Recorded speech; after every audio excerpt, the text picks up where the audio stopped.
After months and months of walking through the desert, lifting up rock after rock, trying to find some Russian interference, the Democrats have finally heard about a rock. They've ran up to lift it, to get the scoop, only to realise that Donald Trump Jr. has released his own emails and screwed them over once again. Okay, so basically that's what happened. But anyway, let's break this down. Let's talk about this because there's a lot of bullshit flying around. So let's break it down and go through it. So first things first, guys, is the email real? As far as we know, yes. Donald Trump Jr. has released it, and unless it's some huge April Fool's Day joke that's a little bit late, then yeah, it would be seen that it is legit. Let's talk about what's in the email before we talk about the repercussions of the email.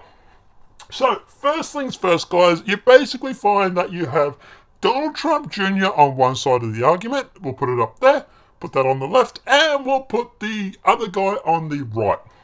Now, the guy on the right is a music producer. Yeah, you heard that right. He's also a ex-tabloid writer. Yeah, you've heard that right too. So basically what's happening is if you look at the emails left, right, you can basically get the idea that apparently this ex-music producer, tabloid writer, whatever he is, apparently has access to Russian classified information. Really? You think Russia, the Kremlin, is going to give an ex-tabloid writer classified information to give to Donald Trump? Really? That's what your thought is? Okay, we'll go with that theory because that's what you want. But yeah, basically that's what they're suggesting. Okay, so did Donald Trump Jr. go into this meeting thinking he's probably going to get some dirt? Probably, yeah, he did. It's a political race. It's an election race. It's not like the Democrats did do it, didn't they? Still report. So basically you have Donald Trump Jr. arranging a meeting with a music producer who is trying to arrange or act as a middleman for some female lawyer. Now the left is trying to make out that this lawyer has ties to the Kremlin. No, she doesn't. She's came out and admitted that she doesn't. Play that clip. Have you ever worked for the Russian government? Do you have connections to the Russian government? Нет. No. So she came out and said no, she has no ties to the Kremlin. She's not a Russian agent or anything like that. And she also said this. Yes, so at the end of the day, she's whole view or a reason for having this meeting was because she wanted to talk about the Lewinsky Act. So, what is that? Well, I sort of have to explain it because it's kind of important, so bear with me. Lewinsky Act. Alright, in 2009, Russian lawyer and auditor Siegel Malinsky died in Moscow prison after investigating fraud involving Russian tax officials. While in prison, Malinsky developed gallstones, pancreatitis, and calcium something or other, and was refused medical treatment for months. Finally, after months, he was then actually taken to a Russian Moscow hospital, there where he was greeted not by a doctor, but by a number of Russian OMON who bludgeoned him to death. Well, I suppose that's one to fix the gallstones.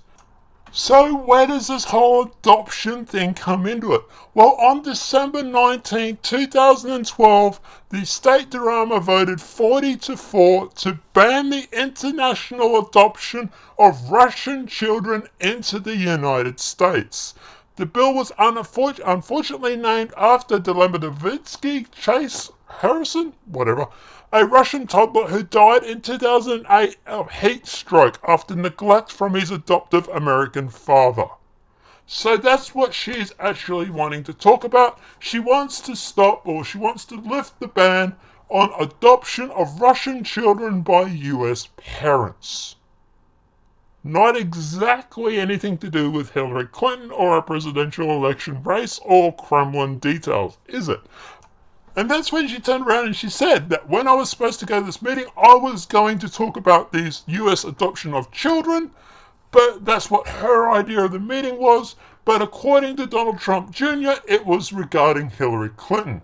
Now, why did this happen? Well, to be honest, if this music producer turned around and said to Donald Trump Jr., I have this girl, a lawyer over in Russia, who wants to talk to you about adopting Russian kids in the Linsky Act, Donald Trump Jr. probably would have told him to go and jump off a cliff. I.e., I'm way too effing busy for this shit right now, talk to me later, and blown him off. So what I think he has done is turn around and said, hey, I've got some information on Hillary Clinton to get him to go to the meeting, because he knew he would go for that. And then when he's in the meeting, he goes, oh, I don't have any information about that, but she wants to talk to you about these adoption kid things. And that's regarding the information we got yesterday. That seems to be very much what sort of happened. Donald Trump Jr. went thinking it's about Hillary Clinton. The lawyer went regarding it's thinking about kids and adoptions. And the guy in the middle basically paired him up because, well, who knows? Maybe he was trying to get in the lawyer's pants. We don't know. But anyway. So, is this actually illegal? And can you be charged with treason? No. Sorry. You really are grasping here. There's, for example, with treason, people have been saying that you need to be actually at war with the country. We're not, so that's fine. And at the end of the day, this is the similar thing to what the Democrats actually did with the Steele report. So what was the Steele report? Well, the Steele report was where the Democrats actually went through and gained access to a dossier on Donald Trump's fetishes. Now, this dossier was later found to be a complete load of shit, but the fact is that the Clinton campaign wanted the dossier to use it so that they could discredit Donald Trump. Yes, it's an election race, you are going to have sex scandals.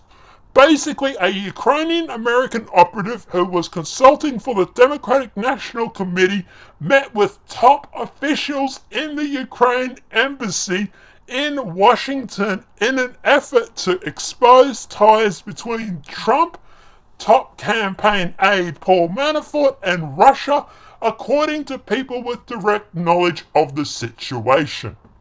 That's from Politico. I will put a link in the description below, and you've also got a screenshot on the screen as well.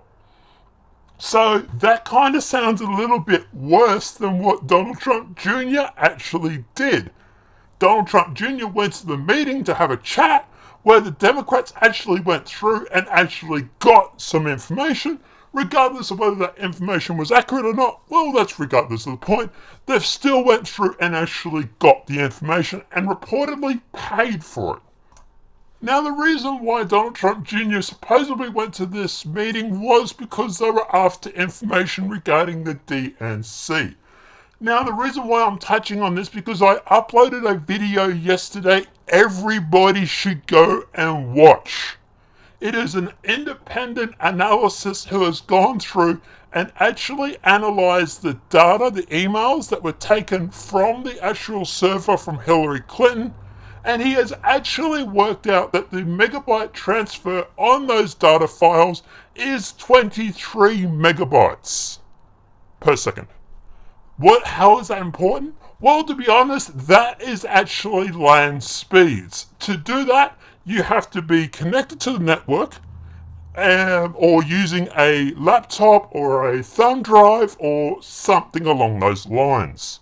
I can get speeds of 23 megabytes a second when I'm on my home network, but I sure as shit can't get it from the internet. And reportedly this Lucifer 2.0 was over in Romania. The connection speeds from Romania to America, sure as shit not going to get 23 megabytes a second. So what does this actually prove? Well, this is sort of backing up the whole Seth Rich statement that it was actually an inside job. And this is what WikiLeaks has been saying the whole time.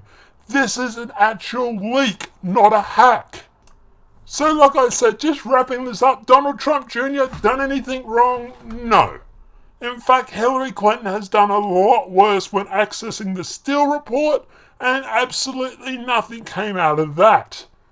She actually went through and met with people, high officials, and got the information, or her people in the campaign did.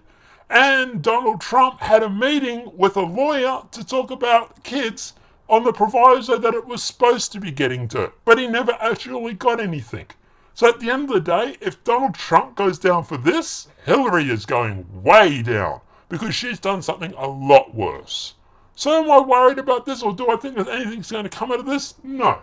I think the media is going to keep going on about Russia for months and months, thinking that this is the end of it. This is the holy grail, and then probably get really disappointed when nothing happens. But guys, let me know what you think in the comment section below. Do you think that this is relevant, or do you think it's a great big nothing burger? What are your thoughts and opinions in the comment section below? Apart from that, guys, obviously at the end of the day, if this video's been helpful, please smack a like. If you're new to the channel, welcome and subscribe. And apart from that, I'll see you in the next video.